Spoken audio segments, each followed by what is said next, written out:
What is up, guys? So welcome back to another True Crime Tuesday. Yeah, so today's just short, simple. I mean, nothing really simple about like killings, you know, they're traumatic. But I've been wanting to do a deep dive more into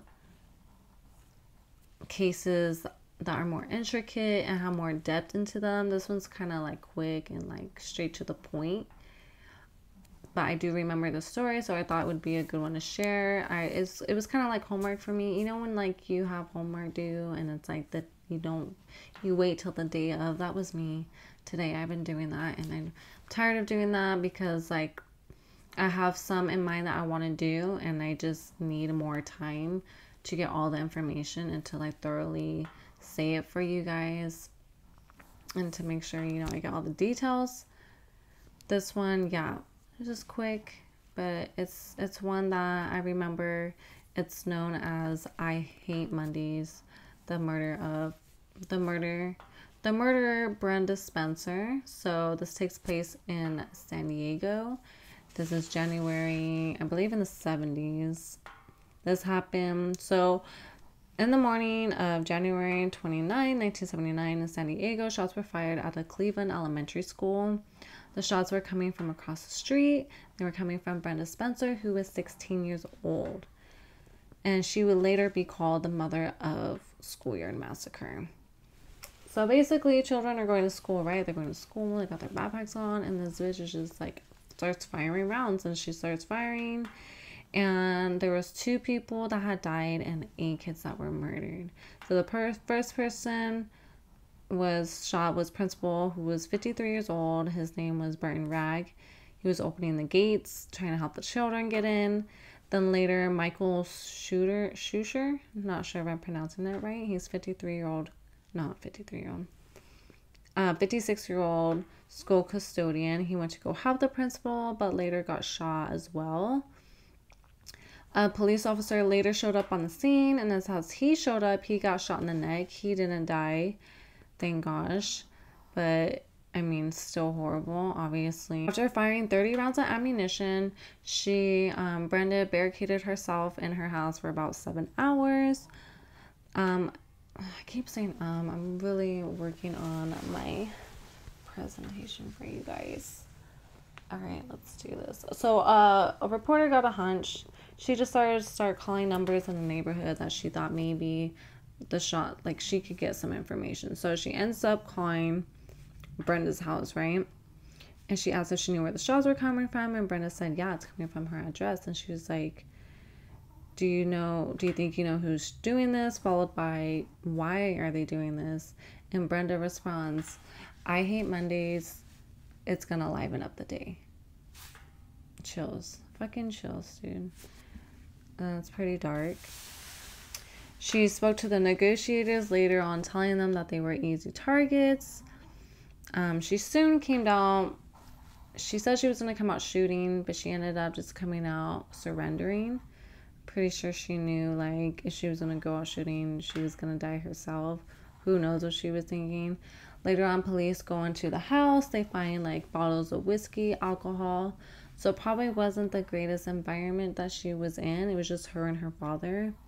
But when they hadn't grabbed her, like, she didn't seem intoxicated or anything. So, yeah, it was probably her dad. Later on, like 14 years into her sentence, she tried saying that she was high off weed, whiskey, and angel dust. Pixie dust, angel dust, it was the same thing. Yeah, she was on all those things.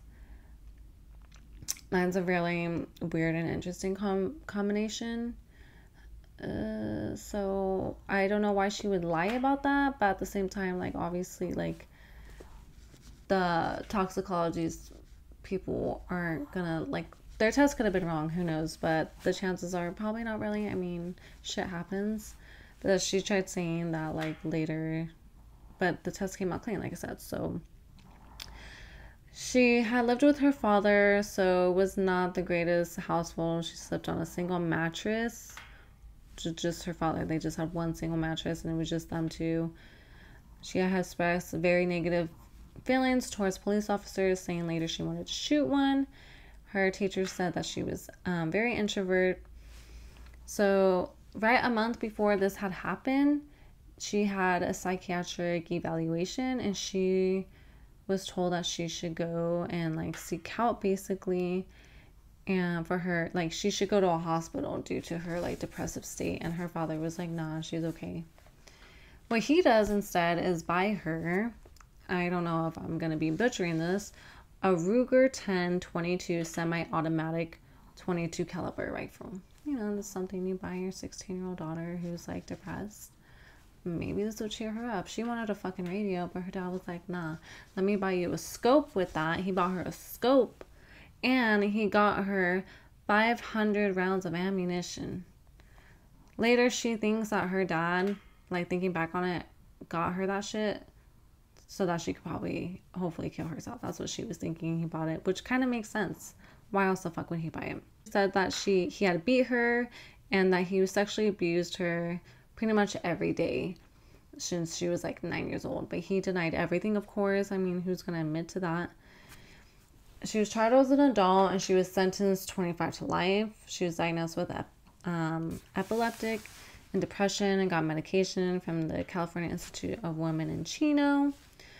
During the test, so she had gotten tests before this. She had gotten tests that had showed that she had injury to her brain. She had injury to her temporal lobe of the brain, which had happened when she had fallen off her bike. And this is really interesting and kind of crazy, because if you listen to a lot of true crime stories, in case you don't know this, a lot of serial killers and murderers, obviously not all of them, it shows that they had brain injury when they were kids. Like, they had fallen really hard and hit their fucking head.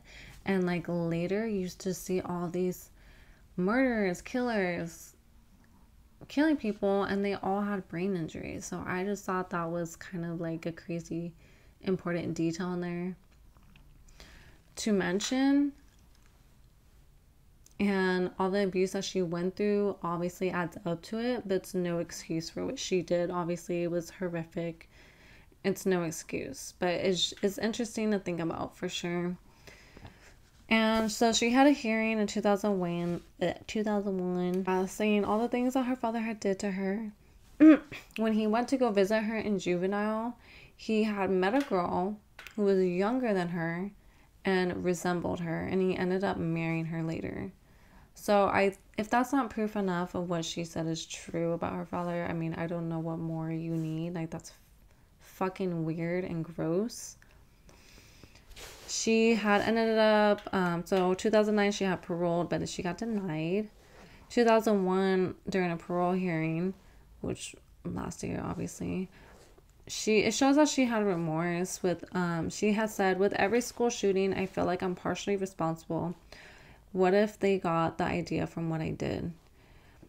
She had a parole hearing in September of last year. She waived it, so her next parole hearing is going to be September 9th, 2020 of this year. So who knows if she's gonna get out? Should she get out? I mean, she served her time, but like, those people are gone forever because of something she decided to do. But she was also a kid. So like, what do you guys think? What do you guys think? And that is the story about Brenda Spencer. I Hate Mondays. There's actually a song later produced that year. I forget who wrote it, called I Hate Mondays.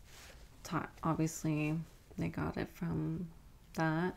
Kind of like that one song. There was another shooting at a school. All the other pump up kids, all the other kids with the pumped up kids, outrun my gun. You guys know that song is a very popular song. I didn't know that song was about a school shooting as well. I don't know why people are making songs about this shit. Anyways, and they make it like upbeat, like it's a good song, but it's like, what are we singing about? What are we jamming about? But yeah, so thanks for watching, guys. This is a short one. I hope you guys enjoyed it. stay tuned for the next one. It's gonna be deep. It's gonna be serious. I mean, this one was serious too, but we're gonna get like more like heavy shit. Okay, so stay tuned. Stay safe, and yeah, thanks for watching, guys. Bye.